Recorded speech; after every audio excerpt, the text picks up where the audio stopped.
మద్యం కేసులో సిట్ విచారణ కొనసాగుతోంది. 3 రోజుల కస్టడీలో భాగంగా చెవిరెడ్డి భాస్కర్ రెడ్డిని రెండో రోజు స్పెషల్ ఇన్వెస్టిగేషన్ టీం తమ అధీనంలోకి తీసుకుంది. తొలి రోజు దాదాపు 8 గంటల పాటు విచారణ జరిపిన సిట్ చెవిరెడ్డిని అతని సన్నిహితుడు వెంకటేష్ నాయుడును విచారించింది. ముడుపులను భద్రపరిచిన తాడేపల్లికి తరచూ ఎందుకు వెళ్లారని ప్రశ్నించినట్టుగా తెలుస్తోంది. ఇక తాను ఆ తాడేపల్లి అపార్ట్మెంట్కు వెళ్లలేదని చెవిరెడ్డి చెప్పగా సాంకేతిక ఆధారాలు చూపించి ప్రశ్నించింది సిట్. గరికపాడు చెక్పోస్ట్ దగ్గర పట్టుబడ్డ మద్యం ముడుపుల సొమ్ము 8,36,00,000 ఎవరికి తీసుకెళ్లారని ప్రశ్నించారు. నిన్న విచారణకు చెవిరెడ్డి సహకరించకపోవడంతో ఇవాళ ఆయన నుంచి లిక్కర్ స్కామ్ వివరాలు రాబట్టాలని స్పెషల్ ఇన్వెస్టిగేషన్ టీం భావిస్తోంది. ఇక చెవిరెడ్డి విచారణకు సంబంధించి డీటెయిల్స్ మనకు శ్యామ్ అందిస్తారు. శ్యామ్,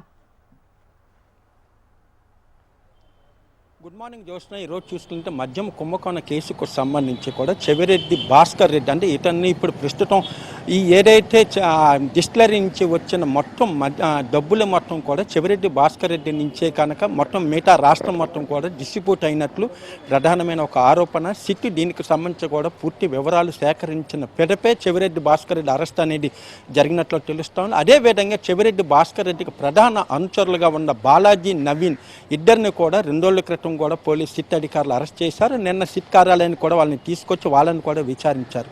చెవిరెడ్డి భాస్కర్ రెడ్డి ప్రారంభంలో ఏమాత్రం తమకు విచారణకు సహకరించలేదంటూ కూడా కోర్టుకి ఏసీబీ కోర్టుకి ఒక పిటిషన్ దాఖలు చేశారు. ఆ పిటిషన్లు 3 రోజుల కస్టడీకి అప్పచెప్తూ కూడా కోర్టు ఉత్తర్వులు ఇచ్చిన. అందులో భాగంగా నిన్న ఉదయం 8 గంటల నుంచి నిన్న సాయంత్రం వరకు కూడా చెవిరెడ్డిని విచారించారు. ఈ రోజు రేపు కూడా సిట్ అధికారులు విచారించున్నారు. అయితే తొలి రోజు చూసుకుంటే ప్రధానంగా ఆ డబ్బు పంపిణీ ఎలా జరిగింది, ఎక్కడెక్కడికి ఎవరెవరికి ఎన్ని కోట్లు పంపించారు అనేది మాత్రం ఈ ప్రశ్నల మీద ప్రధానంగా సిట్ అధికారులు ప్రశ్నించారు. అయినప్పటికీ కూడా ఎక్కడా కూడా చెవిరెడ్డి భాస్కర్ రెడ్డి తమ విచారణకు సహకరించలేదని సిట్ అధికారులు వాదన. నిన్న చూసుకున్నట్లయితే జైలు నుంచి కూడా అతన్ని సిట్కారాన్ని తరలించే సమయంలో కూడా తాను బయటకు వచ్చాక తన ప్రతాపాన్ని చూపిస్తాను, ఎవరిని నేను వదలబోనంటూ కూడా బహిరంగ హెచ్చరికలు జారీ చేసిన నేపథ్యంలో ఇక్కడ విచారణకు కూడా ఏమాత్రం సహకరించడం లేదనేది కూడా పోలీసులు చెప్తున్నారు.